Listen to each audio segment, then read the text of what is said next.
नमस्कार, आप सभी का स्वागत है हिंदी सब्जेक्ट के टेस्ट में। इसमें आपको 20 प्रश्न मिलेंगे। इन प्रश्नों के माध्यम से आप खुद को जांच सकते हैं, परख सकते हैं कि आपकी तैयारी प्रतियोगी परीक्षा के लिए कितनी है। तो चलिए आज का टेस्ट स्टार्ट करते हैं। आज का पहला प्रश्न है, भाषा योग वशिष्ठ के लेखक हैं?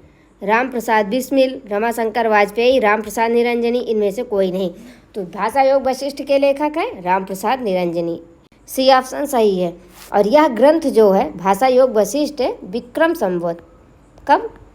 विक्रम संवत 1798 और सन इसका है 1741 ईस्वी में लिखा गया।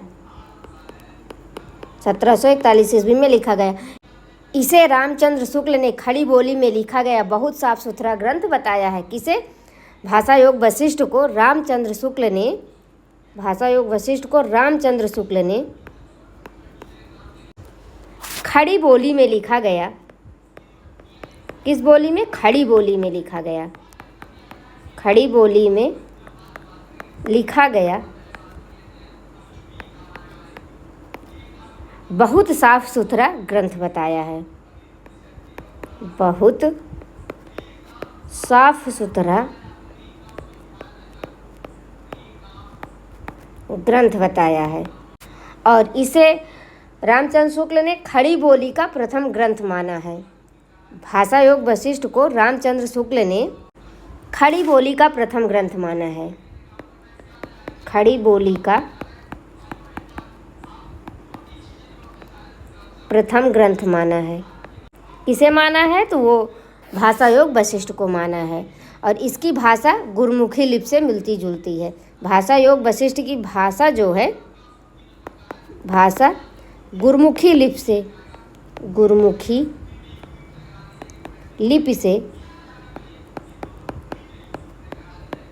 मिलती जुलती है। पूछ लिया जाएगा कि रामचंद्र शुक्ल ने किस रचना को खड़ी बोली में लिखा गया बहुत साफ सुथरा ग्रंथ बताया है, तो वो भाषा योग वशिष्ठ को, या रामचंद्र शुक्ल ने खड़ी बोली का प्रथम ग्रंथ किसे माना है? तो भाषा योग वशिष्ठ को माना है। और भाषा योग वशिष्ठ की जो है भाषा गुरमुखी लिपि से मिलती जुलती है। और इसका प्रकाशन वर्ष कब हुआ? तो विक्रम संवत में तो 1798 है। और अगर सन में पूछा जाए तो 1741 ईस्वी में लिखा गया है। अगला प्रश्न, ढोला मारूरा दूहा में ढोला के पिता का क्या नाम है? राजा जसवंत सिंह, राजा नल, राजा जय सिंह, राजा हरराज सिंह। तो ये है राजा नल सिंह। दी ऑप्शन सही है।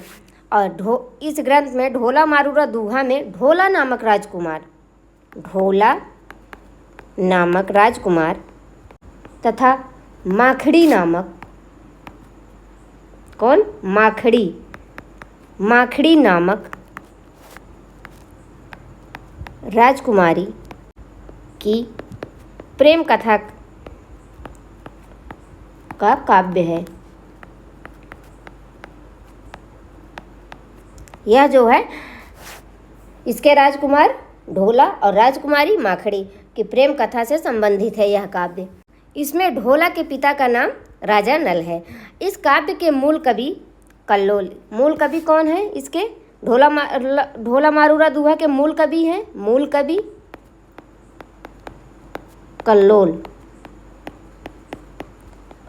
और कालांतर में इसे कुशल राय ने इसका विस्तार किया। कालांतर में इसका विस्तार जो है कुशल राय ने किया। कालांतर में इसका विस्तार कुशल राय ने किया। मूल कवि कल्लोल और कालांतर में इसका विस्तार कौन किया है? तो कुशल राय ने। और ढोला मारूरा दूहा का अगर नायक है तो वो ढोला है और नायिका माखड़ी है। राजकुमारी माखड़ी और राजकुमार ढोला।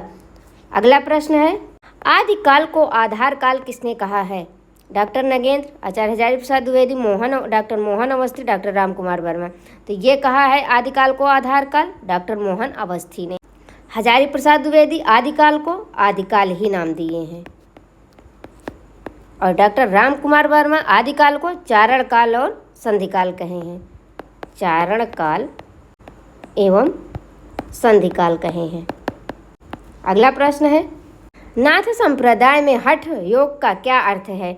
कठिन साधना, अडिग योग साधना, हठ पूर्वक योग, ह का अर्थ सूर्य और ठ का अर्थ चंद्र, दोनों का योग। तो ये जो है ह का अर्थ नाथ संप्रदाय में हठ योग का अर्थ है ह का अर्थ सूर्य और ठ का अर्थ चंद्र, दोनों का योग। डी ऑप्शन सही है। गोरखनाथ ने हठ योग का उपदेश दिया है। हठ योग का उपदेश किसने दिया है? तो गोरखनाथ ने।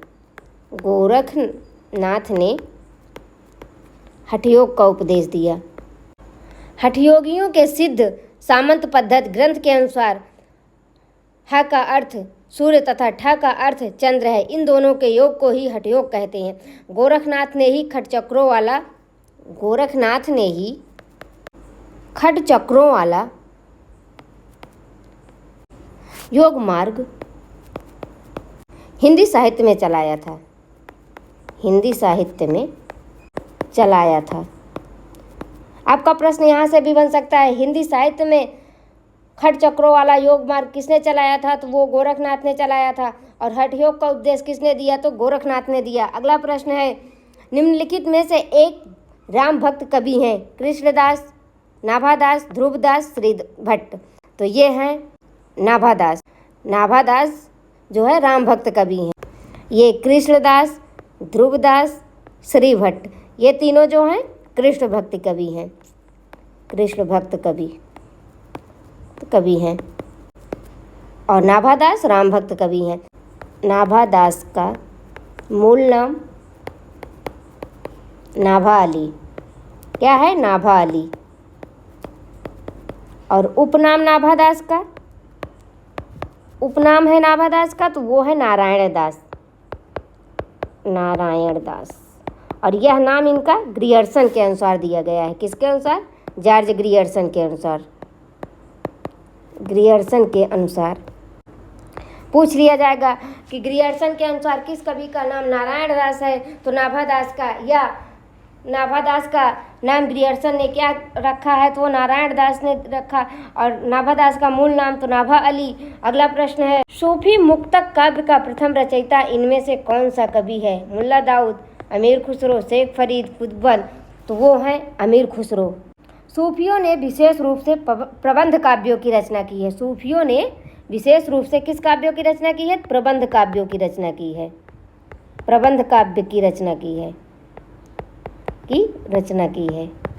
किंतु इसके द्वारा मुक्तक शैली पर भी कुछ रचनाएं लिखी गई हैं। मुक्तक शैली में इन्होंने कुछ रचनाएं लिखी हैं। मुक्तक शैली में रचना करने वाले कवि अमीर खुसरो का नाम सबसे पहले आता है, तो इसलिए जो है अमीर खुसरो जी का नाम आया है। अगला प्रश्न है, रामचरितमानस के किस कांड को मानस का हृदय स्थल कहा गया है? अयोध्या कांड, किष्किंधा कांड, सुंदर कांड, लंका कांड।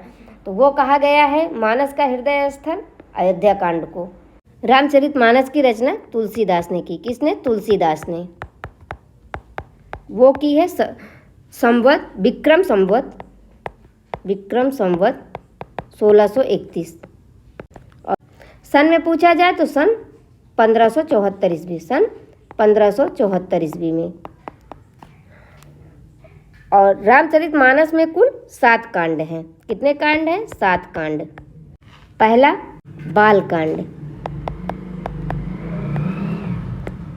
दूसरा है अयोध्या कांड, तीसरा अरण्य कांड, चौथा किष्किंधा कांड, पांचवा सुंदर कांड, छठवां लंका कांड, सातवां है उत्तर कांड। और यही इस कांड का क्रम भी है, सीरियल वाइज दिया गया है। और इनका 5वां कांड कौन सा है? तो वो सुंदर कांड है। रामचरितमानस का 5वां कांड तो सुंदर कांड है। अगला प्रश्न है, इनमें से कौन सा कथन असत्य है? ज्ञानाश्रयी शाखा के कवि निराकार की उपासना करते हैं। कबीर संत कवि हैं। प्रभु जी तुम चंदन हम पानी, रैदास की पंक्ति है। संत तुलसीदास ज्ञानाश्रयी शाखा के कवि हैं। तो ये जो है इसमें डी ऑप्शन सही है। संत तुलसीदास ज्ञानाश्रयी शाखा के कवि नहीं हैं। ये जो है रामाश्रयी शाखा के कवि हैं। तुलसीदास। पहली बात तो संत तुलसीदास नहीं है, ये गोस्वामी तुलसीदास इनका नाम है। और ये जो है रामाश्रयी शाखा के कवि हैं। तुलसीदास रामाश्रयी शाखा के कवि हैं, रामाश्रयी शाखा के कवि हैं। शेष तीनों जो हैं कथन सत्य हैं। अगला प्रश्न है, हिंदी के प्रथम अलंकार निरूपक आचार्य हैं। भिखारीदास, केशवदास, मतीराम, चिंतामणि। तो ये हैं केशवदास। और केशवदास का उपनाम वेदांती मिश्र, वेदांती मिश्र इनका उपनाम है। और इन्हें रीति काव्य का प्रवर्तक माना जाता है। केशवदास को रीति काव्य का प्रवर्तक माना जाता है। पूछ लिया जाएगा कि रीति काव्य का प्रवर्तक किसे माना जाता है, तो वो केशवदास को माना जाता है। और उपनाम इनका तो वेदांती मिश्र है। और इनकी प्रसिद्ध रचनाएं इनकी हैं केशवदास की, कवि प्रिया, रसिक प्रिया, जहांगीर जस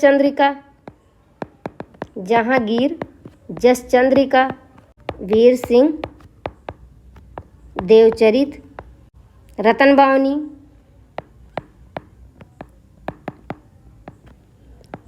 विज्ञान गीता, रामचंद्रिका।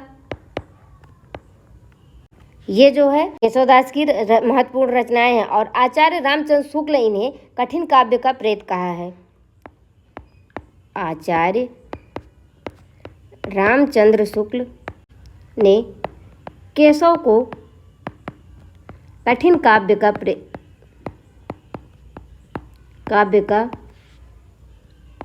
प्रेत कहा है।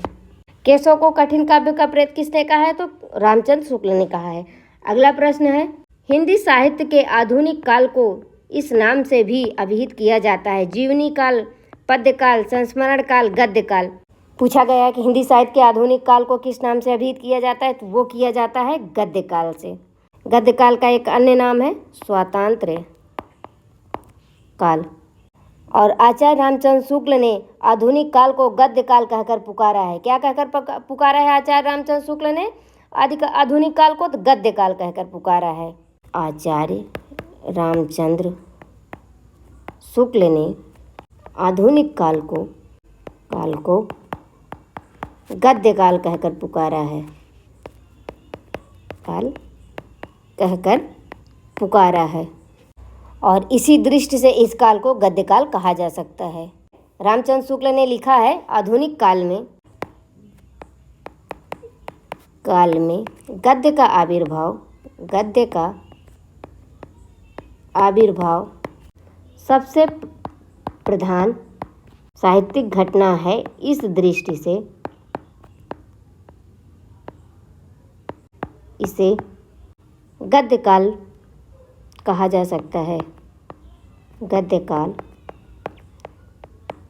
कहा जा सकता है।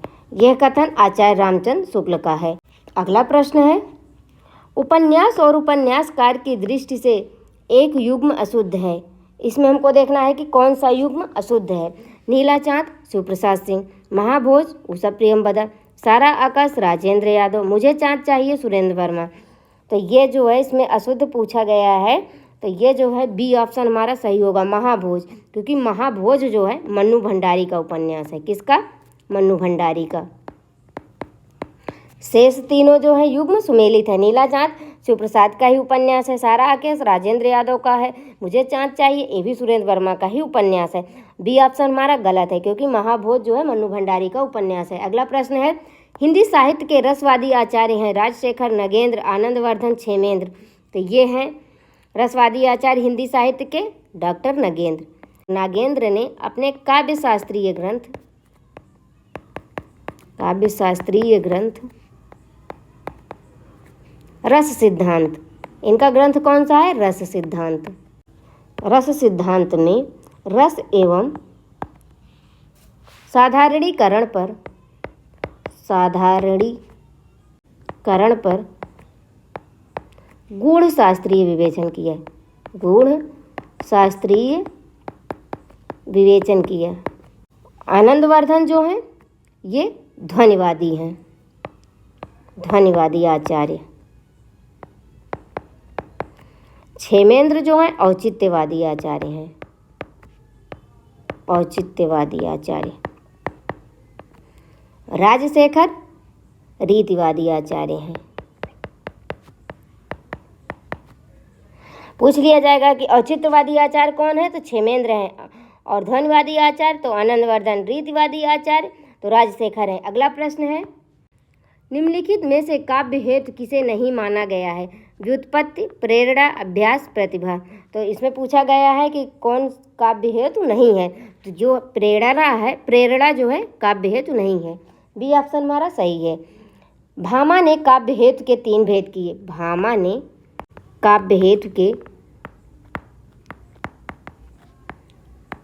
3 भेद किए। कितने? 3 भेद किए।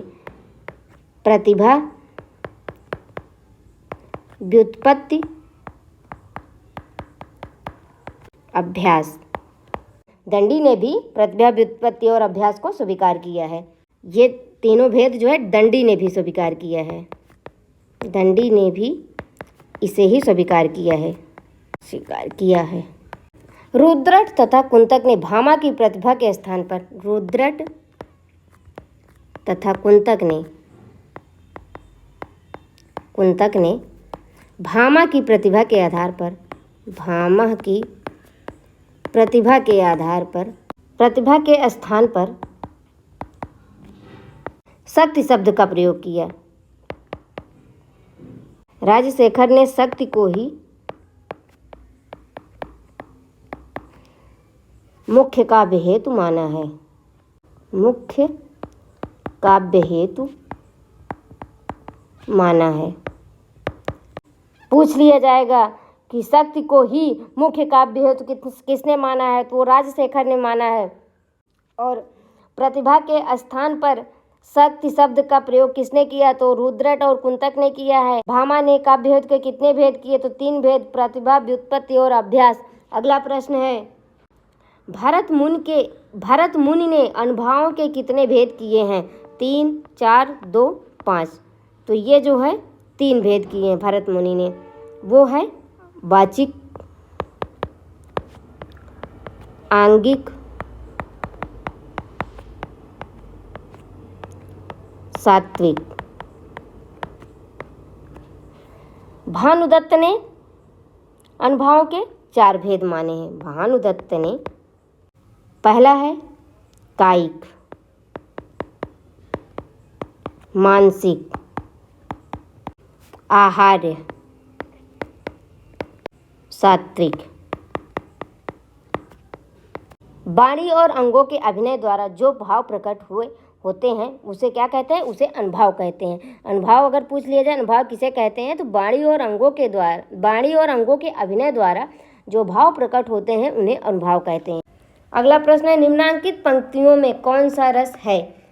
श्री कृष्ण के सुन वचन अर्जुन क्रोध से जलने लगे, सब शोक अपना भूल कर करतल युगल मलने लगे। ये पंक्ति है और इन पंक्तियों में हमको रस बताना है। रौद्र रस, हास्य रस, अद्भुत रस, विभत्स रस। तो इसमें जो है रौद्र रस है। कौन सा रस? रौद्र रस। और रौद्र रस का स्थायी भाव क्रोध होता है। क्या है? क्रोध। और रौद्र रस का वर्ण जो है, इसका वर्ण है रक्त। और रौद्र रस का देवता, रौद्र रस के देवता हैं देवता, रौद्र रस के तो रुद्र। पूछ लिया जाएगा कि रौद्र रस के देवता कौन है, तो रुद्र हैं। और रौद्र रस का वर्ण कौन सा है, तो वो रक्त वर्ण है। अगला प्रश्न है, छंद में प्रायः कितने चरण होते हैं? 3, 7, 8, 4। तो ये डी ऑप्शन सही होगा, 4। छंद में 4 चरण होते हैं। किसी छंद की प्रधानता यदि पर समाप्त होने वाली पूरी पंक्ति को उस छंद का चरण कहा जाता है। चरण को पद या पाद भी कहते हैं। चरण को क्या कहते हैं? चरण को पद और पाद भी कहते हैं। साधारणतः छंद के 4 चरण होते हैं, परंतु कुछ छंदों में 6 चरण भी होते हैं। कुछ छंद जो हैं 6 चरण के भी होते हैं। अगला प्रश्न है, बूंद आघात सहे गिर कैसे, खल के वचन संत सह जैसे। पंक्ति में कौन सा अलंकार है? तो इस पंक्तियों में हमको अलंकार बताना है। उपमा, उदाहरण, उत्प्रेक्षा, रूपक। तो इसमें जो है उदाहरण अलंकार है। कौन सा? उदाहरण अलंकार। जहाँ किसी बात के समर्थन में उदाहरण किसी वाचक शब्दों के साथ दिया जाए वहाँ उदाहरण अलंकार होता है। प्रस्तुत पंक्ति में उदाहरणवाची शब्द जैसे शब्दों के द्वारा प्रथम पंक्ति के अर्थ को और प्रभावशाली बनाया जा रहा है, इसलिए यहाँ पर जो है उदाहरण अलंकार है। यहाँ कहा गया है जैसे बूंद जो है बूंद आघात सहे गिर कैसे, बूंद को पर्वत कैसे सहता है, तो उदाहरण दिया गया है कि दुष्ट जन नो के वचन जो है संत कैसे सहन करते हैं, उसी प्रकार जो है यहाँ पर एक दूसरे का उदाहरण दिया गया है, तो इसलिए यहाँ पर उदाहरण अलंकार होगा। अगला प्रश्न है, इनमें भाववाचक संज्ञा है तप, तीर, भरत, चिंता, तो चिंता डी ऑप्शन सही होगा। चिंता जो है भाववाचक संज्ञा है। जिस शब्द में किसी वस्तु अथवा व्यक्ति के गुण, दशा, भाव, धर्म, स्वभाव इत्यादि का बोध हो तो उसे भाववाचक संज्ञा कहते हैं। और भाववाचक संज्ञा के उदाहरण है जैसे दया, क्रोध, ममत्व, मनुष्यता, लड़कपन इत्यादि शब्द जो है भाववाचक संज्ञा के अंतर्गत आते हैं। अगला प्रश्न है, हिंदी में लिंग होते हैं 3, 2, 1, 4, तो हिंदी में लिंग जो है 2 होते हैं, पुल्लिंग और स्त्रीलिंग। संस्कृत में 3 लिंग हैं, पुल्लिंग, स्त्रीलिंग, नपुंसक लिंग। और हिंदी में जो है नपुंसक लिंग नहीं होता है। लिंग जो है संस्कृत भाषा का शब्द है, लिंग संस्कृत भाषा का शब्द है। पूछ लिया जाएगा कि लिंग किस भाषा का शब्द है, तो वो संस्कृत भाषा का शब्द है। लिंग का अर्थ होता है चिन्ह या निशान, प्रतीक आदि। और आज का ये अंतिम प्रश्न है, मंगलेश डबराल का कविता संग्रह है ठेले पर हिमालय, पहाड़ पर लालटेन, घास में दुबका आकाश, हरी घास पर क्षण भर। तो इसमें हमको मंगलेश डबराल का कविता संग्रह बताना है, तो ये है पहाड़ पर लालटेन, बी ऑप्शन हमारा सही होगा। और मंगलेश डबराल समकालीन कवि हैं, मंगलेश डबराल समकालीन कवि हैं, समकालीन कवि। इनकी प्रमुख काव्य कृति घर का रास्ता, घर का रास्ता, हम जो देखते हैं, हम जो देखते हैं, आवाज़ भी एक जगह है, नए युग में शत्रु हैं, नए युग में शत्रु हैं, ठेले पर हिमालय धर्मवीर भारती का है, रचना है धर्मवीर भारती। और घास में दुबका आकाश अशोक वाजपेयी की है, अशोक वाजपेयी। हरी घास पर क्षण भर अज्ञेय की रचना है। क्लास यहीं पर समाप्त होती है, मिलते हैं अगली क्लास में, तब तक के लिए नमस्कार।